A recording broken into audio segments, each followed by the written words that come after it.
Green banana കറി അഥവാ പച്ചക്കായ കറി. ഇതെൻ്റെ ചാനൽ ടേസ്റ്റ് മേക്കർ.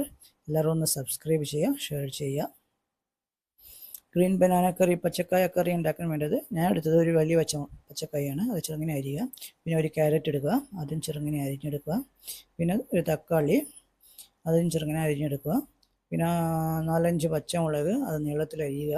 പിന്നെ ഒരു ഉള്ളി അഥവാ സവാള, അതും ചെറുങ്ങനെ കട്ട് ചെയ്യുക. പിന്നെ ഒരു ചെറിയ ഇഞ്ചി, പിന്നെ 5-6 ഇല്ലി വെളുത്തുള്ളി. ഇവയൊക്കെ കട്ട് ചെയ്ത ശേഷം ഒരു പാനിൽ കുറച്ച് വെളിച്ചെണ്ണ എടുത്ത് ചൂടാക്കുക. അതിലേക്ക് 1 ടീസ്പൂണ് കടുകിട്ട് പൊട്ടിക്കുക.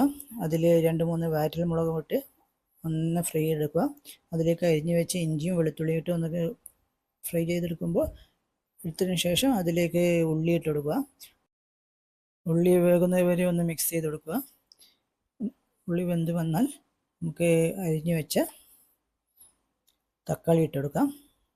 തക്കാളിയും ഉള്ളിയും കൂടി ഒന്ന് നന്നായി മിക്സ് ചെയ്ത് വേവിച്ചെടുക്കാം.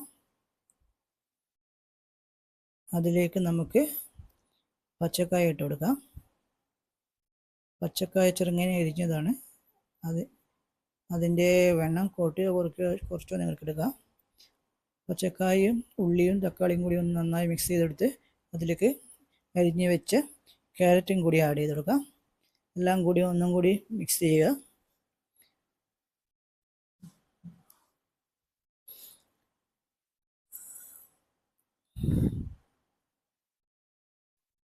അതിലേക്ക് അരിഞ്ഞു വെച്ച പച്ചമുളക് ആഡ് ചെയ്യുക. പച്ചമുളകിൻ്റെ ക്വാണ്ടിറ്റി നിങ്ങൾക്ക് ആവശ്യത്തിന് കൂട്ടിയോ കുറച്ചോ എടുക്കാം. നിങ്ങളുടെ എരിവിന് നിങ്ങൾക്ക് എത്ര എരിവ് വേണം അത്രയും പച്ചമുളക് എടുക്കാം.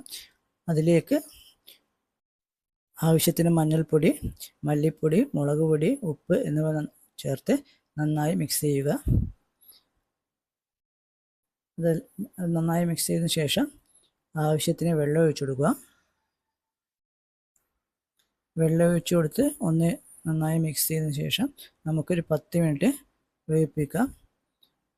പച്ചക്കായും ക്യാരറ്റൊക്കെ ഒന്ന് വെന്ത് വരണം. അതിനെ പാനിൽ മൂടി വെച്ചൊന്ന് വേവിപ്പിക്കാം. 10 മിനിറ്റ് കഴിഞ്ഞ ശേഷം നമുക്ക് കുറച്ച് കുരുമുളക് പൊടി ആഡ് ചെയ്താൽ അതൊന്ന് മിക്സ് ചെയ്ത് ഒന്നും കൂടി വേവിപ്പിക്കാം. ഇതിൽ കുറച്ച് വെള്ളം അധികമുണ്ട്, അതൊന്ന് വറ്റിച്ചെടുക്കാം.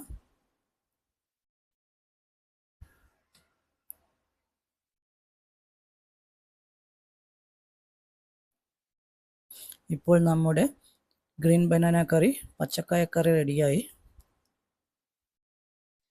നിങ്ങൾക്ക് ഈ കറി ഇഷ്ടപ്പെട്ടെങ്കിൽ,